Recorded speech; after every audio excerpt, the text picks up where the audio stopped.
नमस्कार, बहुत बहुत स्वागत है आप सभी का महाकाल टुडे के इस बुलेटिन में। मैं हूं कपिल शर्मा और हम बताएंगे आपको शहर का हाल, वो भी पूरे विस्तार से।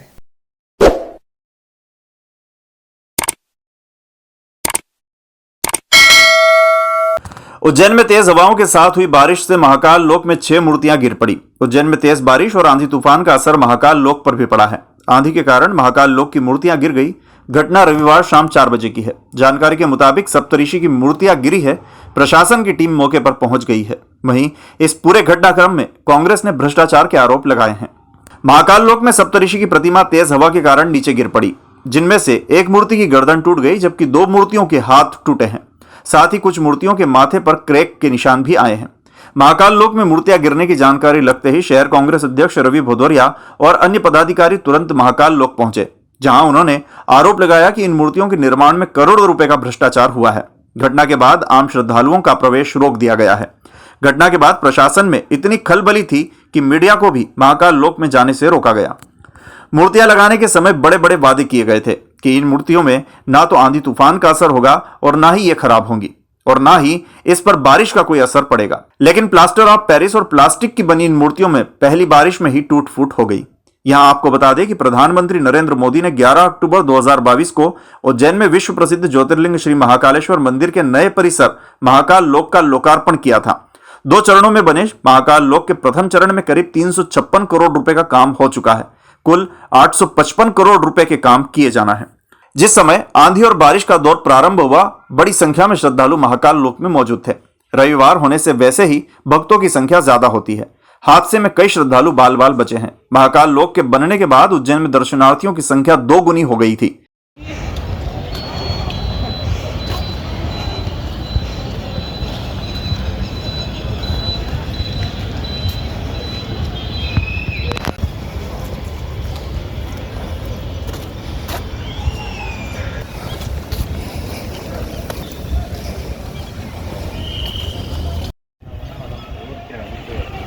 तो आएंगे।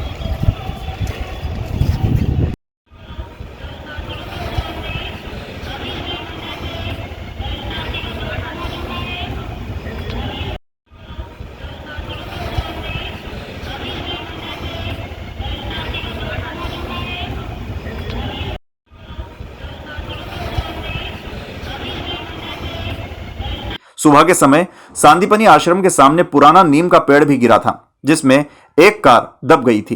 कलेक्टर कुमार पुरुषोत्तम ने कहा है कि शहर में काफी तेज आंधी थी, कई पेड़ उखड़ गए हैं। महाकाल लोक में भी कुछ मूर्तियां गिरी हैं। सभी मूर्तियां FRP की थी, जिन्हें सुंदरता की दृष्टि से सीमेंटेड नहीं किया गया था। सिर्फ यही मूर्तियां गिरी हैं, बाकी कहीं कुछ नहीं हुआ है। घटना के समय महाकाल लोक में हजारों लोग उपस्थित थे। जल्द ही मूर्तियों को पत्थर की मूर्तियों में परिवर्तित किया जाएगा। इन मूर्तियों के 5 साल तक मेंटेनेंस की जिम्मेदारी कंपनी की है, इसलिए कोई नुकसान नहीं पहुंचा है। ऐसे प्रयास किए जाएंगे कि इन घटनाओं की पुनरावृत्ति न हो। यह भी देखा जाएगा कि बाकी मूर्तियों की जमावट ठीक है या नहीं। महाकाल लोक में चूंकि ओपन है, तो यहाँ पे जो सप्तऋषि की प्रतिमाएं हैं, उसमें से कुछ प्रतिमाएं जमीन पे गिरी हैं। जो अभी हम लोगों ने देखा है, एक प्रतिमा का थोड़ा सा खंडित हुआ है।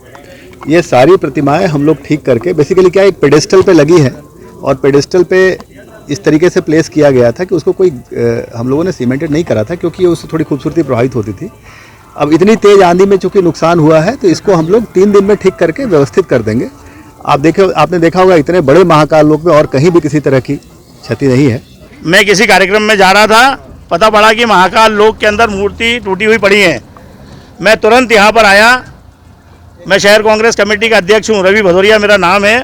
यहाँ पर मैं आया, मैंने देखा यहाँ 6 मूर्तियाँ टूटी हुई पड़ी हैं। 1 साल नहीं हुआ है इन मूर्तियों को लगाए, और 1 साल के बाद आज हल्के से आंधी और तूफान में मूर्तियाँ नीचे पड़ी हुई हैं। करोड़ों रुपए की लागत से इन मूर्तियों को लगाया गया। कहीं अगर बड़ा तूफान, आंधी तूफान आ जाता तो मेरे को लग रहा है पूरा ही साफ हो जाता, ये दिखता ही नहीं। ये करोड़ों रुपए का भ्रष्टाचार है। 800 साढ़े 800 करोड़ रुपए जो इसमें लगाए हैं, इन लोगों ने 500-700 करोड़ तो खाई गए हैं।